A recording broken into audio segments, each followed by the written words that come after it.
Hello, and welcome back to my venture across the United States, where I visit each state and cover some of the urban legends and local mythology present in the area. So come with me as we explore this large country filled with folklore, legends, and tall tales. Today, we visit Delaware, the first state.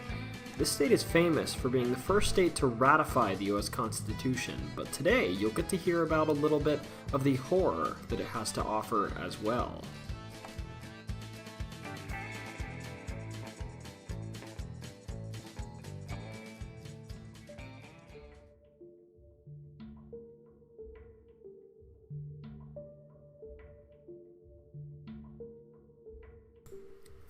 Number 1 is Mr. Chew.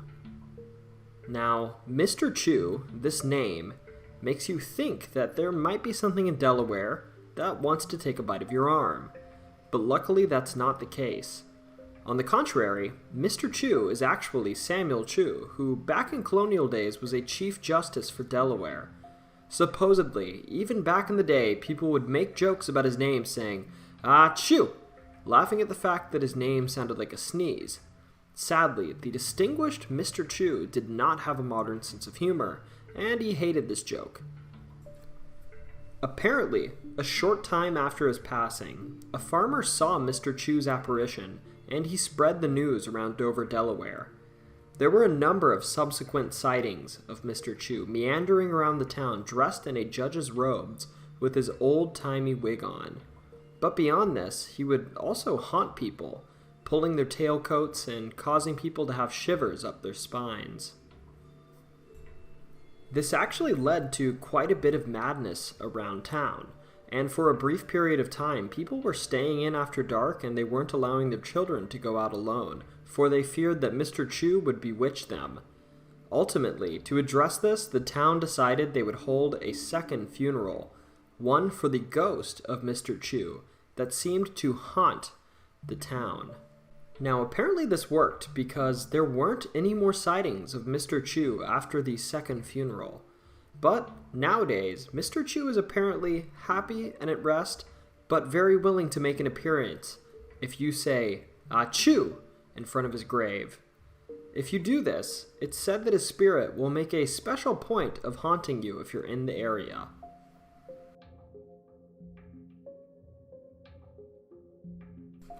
Number 2 is Fort Delaware. Fort Delaware was a prison for Confederate soldiers during the Civil War. This fort is found along the Delaware River on Peapatch Island, and it was constructed in 1859. It's famous because of the poor conditions of the prisoners that it kept there.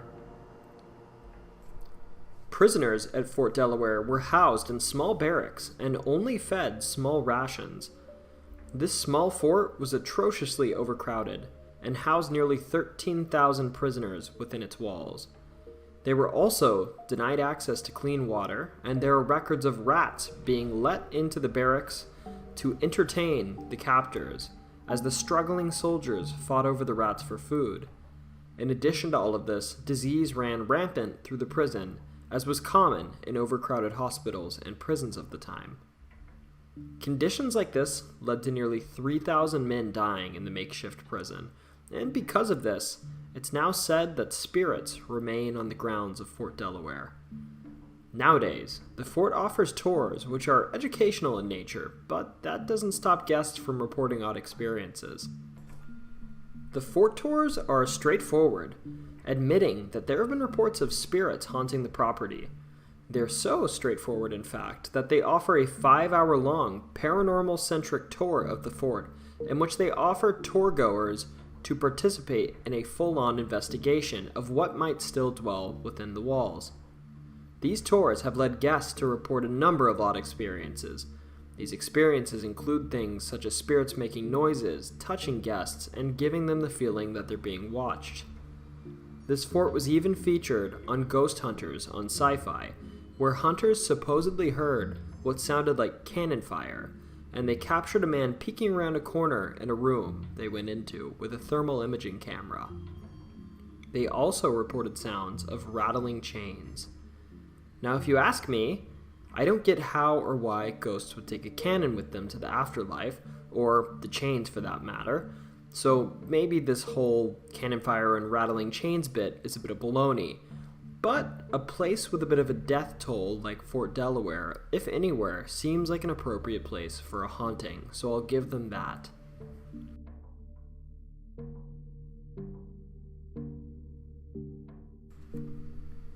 Number 3 is Lums Pond. Lums Pond State Park is a popular and picturesque camping destination in Delaware. Here you can camp, hike, and rent watercraft to tread through the beautiful lakeside scenery hosted at the park. Sadly, though, unlike other camping sites in the state, this one has some dark lore stemming from a tragedy that occurred on the grounds before this wildlife area was even an officially designated park.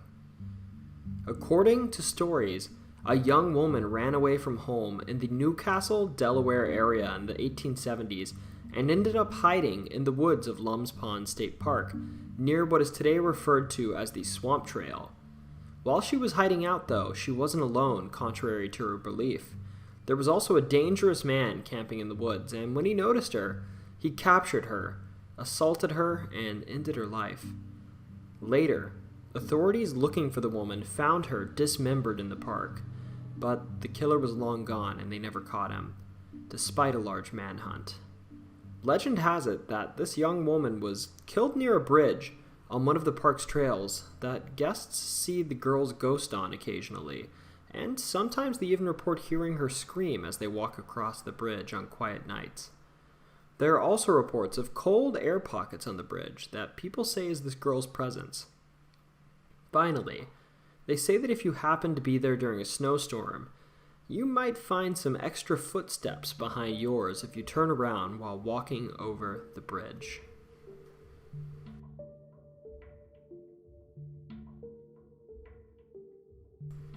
Number 4 is Woodburn, the Governor's Mansion. Built in the 1790s by Charles Hilliard III, Woodburn is the home of Delaware's governors. The home is one of the nicest Georgian homes in the state, it's said, and in 1965 the home was officially purchased by the state to serve as the governor's house. Despite the fact that this home is a shining beacon of opulence, it is ripe with its own ghost stories that claim some of the old residents never really left. Stories of hauntings started after Charles Hilliard III passed away, just 25 years after the house was built. The first record of hauntings began when the second owners invited a preacher to stay with them. In the morning one day, while praying before eating breakfast, the preacher, dwelling with them, told the owners that they should hold off on eating breakfast until the other guests staying with them were ready, as they were being served at the moment.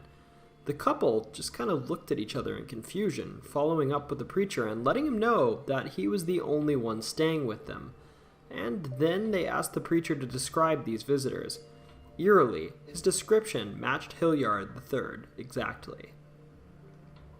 On top of Mr. Hilliard, the state governor Charles Terry Jr. reported a ghost himself when he was living in the mansion, referred to as the wine-drinking ghost. According to him, this ghost could be found dressed in Revolutionary-era clothing, and when the governor would fill his wine decanter at night, he'd wake up and find it empty in the morning. In addition, they also say there is a runaway slave that dwells around the home. This slave was on the run from slave catchers, but was caught, and she was killed near the porch on the mansion grounds.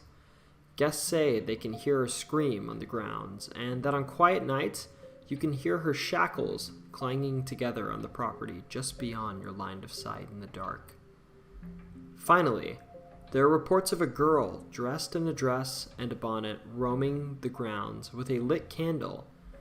The girl is said to be seen frequently near the garden, and people who have witnessed her claim that she splashes around in the pools and fountains on the property. Most notably, it's said this woman was seen at the inauguration of Governor Michael Castle in 1985.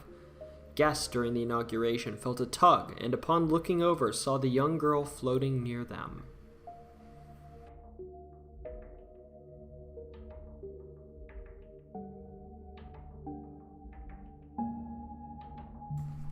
Number 5 is the fence rail dog. The fence rail dog is a cryptid that is exclusive to a stretch of road on Highway 12 in Delaware, on the part that passes through Frederica and Felton, Delaware. The origin of this legend dates back to the early part of the century, where individuals reported seeing a dog which stood as tall as a fence, which is approximately about 4 feet at its shoulders, and they say it's 10 feet long as well, coming in at a startling size for any dog. It's said to possess red eyes, extreme speed matching that of passing cars, and they say it's assertive and investigative, and that it doesn't attack, but it is not hesitant either. Most reports say that the fence rail dog comes on rainy nights just before a storm, and people see an oversized dog that's bigger than a wolf standing on the edge of their vision on these nights. Local folklore claims that this dog is the spirit of an outlaw who ended his life rather than go to jail when he realized he'd been apprehended and didn't have a way out, coming back as the Black Canine.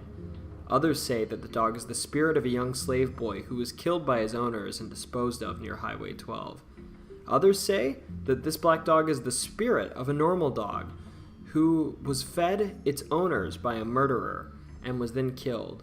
And after being killed, it came back from the grave to return to the area as a specter and set out to attack those who would commit similar atrocities. Regardless, people who have witnessed the dog claim it roams the area as if looking for a place to come to rest.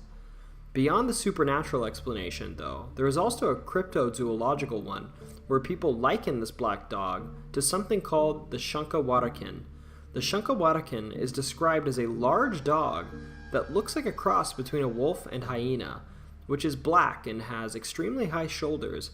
In Idaho, supposedly one of these creatures was actually shot and killed, and was stuffed and is currently on display. But if legend is to be believed, some of these creatures might still be roaming around, in Delaware no less.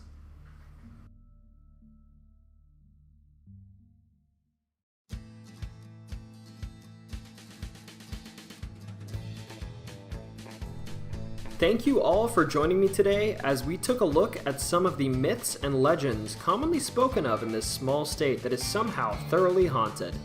If you liked this video, go head over to Mr. Chu's grave and let out the most flamboyant sneeze you can possibly produce. Oh, and hit the like button, please. If you want to see more, please hit the subscribe button and the alarm bell next to it to be alerted of each weekly upload. Also, most importantly, next time you drive by a large black dog on the side of the road or hear some strange noises while you're camping out at Lums Pond, don't you ever forget, it's always story time.